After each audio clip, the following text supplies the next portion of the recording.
વડનગર તાલુકાના સુલીપુર ગામમાં ઉત્સાહી સરપંચ પિયુષ ઠાકોરે ગામમાં બસ સમયસર ના આવતા ડેપો મેનેજરને લેખિત રજૂઆત કરી। વડનગર તાલુકાનું સુલીપુર ગામના વિદ્યાર્થીઓ સમયસર બસ ના આવતા તેના માટે સરપંચ પિયુષજી ઠાકોરે વડનગર એસટી ડેપો મેનેજરને લેખિતમાં રજૂઆત કરી હતી કે બસ સમયસર આવે તો ગામના વિદ્યાર્થીઓ શાળા કોલેજમાં સમયસર પહોંચીને શિક્ષણ મેળવે। તે આજે સરપંચ ફોન દ્વારા પણ વડનગર ડેપો મેનેજર તથા ઈટીઆઈને વાત કરી હતી, પરંતુ વરસાદને કારણે રોડ રસ્તા કે ઝાડના ડાળખા પડી ગયા હોય એટલે બસ લેટ આવશે તેવું જણાવ્યું। સુલીપુરના નવયુક્ત સરપંચ આ અંગે મીડિયા સમક્ષ જણાવ્યું હતું કે જો વિદ્યાર્થીઓની સમસ્યા નહીં ઉકેલાય તો ધરણા સહિતના વિવિધ કાર્યક્રમો આપવામાં આવશે। Online TV news reporter Arjun Thakor સાથે ફારૂક મેમણ ખેરાલુ।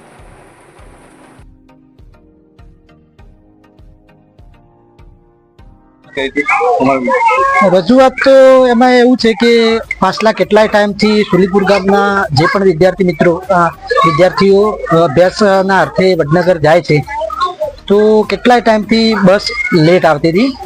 જે સ્કૂલનો ટાઈમ હોય છે એ સ્કૂલના ટાઈમ પ્રમાણે બસ આવતી નથી, એટલે વિદ્યાર્થીઓ સ્કૂલના જવામાં લેટ પડતા હતા। હવે દરેક વિદ્યાર્થીએ પોતાનો સરકાર તરફથી જે પણ સુવિધા મળે છે પાસની, એ પાસ પણ કઢાવી દીધેલો હતો। એ પાસ હોવા છતાં પણ સ્કૂલના વિદ્યાર્થીઓ પ્રાઇવેટ સાધનથી સમયસર સ્કૂલમાં જતા હતા। તો આખા ગામના મળીને સ્કૂલના વિદ્યાર્થીઓએ રજૂઆત કરી કે સરપંચશ્રી આપ રજૂઆત કરો કે બસ આવતી નથી। તો એ ધ્યાનમાં લઈને અમે ડેપો મેનેજરશ્રીને આવેદનપત્ર આપી અને લેખિતમાં રજૂઆત કરી। ત્યારે એમને ખાતરી આપી અને અમે જે ટાઈમ પર લખાવ્યો હતો એ ટાઈમે એમને કીધું કે સવારે બસ આવી જશે। તો ખાસા ટાઈમથી બસ આવવાની હતી, તો અમે ગામ લોકો મળીને બસની રાહ જોઈ રહ્યા હતા અને બસનું ભવ્ય સ્વાગત પણ અમારે કરવાનું હતું, પણ બસ ટાઈમસર આવી નહીં।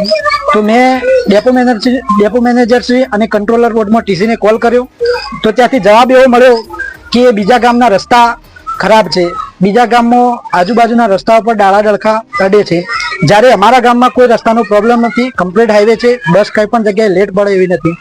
તો જે જવાબ મળ્યો એ યોગ્ય જવાબ નહોતો એમનો, મતલબ કે કારણ એ જ હતું કે અમારે સમસ્યા હતી એનો નિકાલ જોતો હતો। હવે રજૂઆત કરવા છતાં પણ સમસ્યા એના એ રહી અમારી, તો અમને સંતોષકારક ત્યાંથી જવાબ ન મળ્યો। બસ એ જ રજૂઆત અમારે મીડિયા સમક્ષ કહેવું છે અને આપના થકી જે પણ સાહેબ અને જે પણ સ્કૂલ માટે જે પણ થવાનું હતું એ આપણા થકી સરકારશ્રીને વાત પહોંચાડવા માંગીએ છીએ, તો વાત સાંભળી અને એનો નિકાલ લાવે એ જ આશા રાખીએ છીએ। સર, તમારા બસ કેટલા વાગ્યાનો સમય જોવો છે? બસ અમારે 10 વાગ્યાનો સમય જોઈએ છે।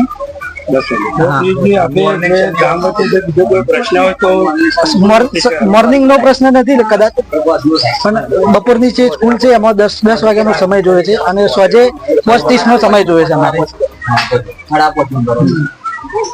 વાત જણાય છે સરકારશ્રી વાત પહોંચે અને એનો નિકાલ લાવે। જો નિકાલ નહીં આવે તો આગામી દિવસમાં ધારણા જેવો કોઈ કાર્યક્રમ અને કરવાનો થાય તો પણ અમારી તૈયારી છે।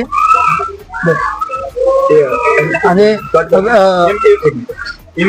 સમયમાં પણ ઘણી રજૂઆતો કરી તો બસ ચાલુ કરે, એકાદ વીક 2 વીક મહિનો રેગ્યુલર આવે પછી બંધ થઈ જાય। તો આ વખતે જે પણ નિર્ણય લ્યો અને શરૂઆત કરો તો એ કન્ટિન્યુ ચાલુ રહે એ જ આશાની અપેક્ષા રાખીએ છીએ।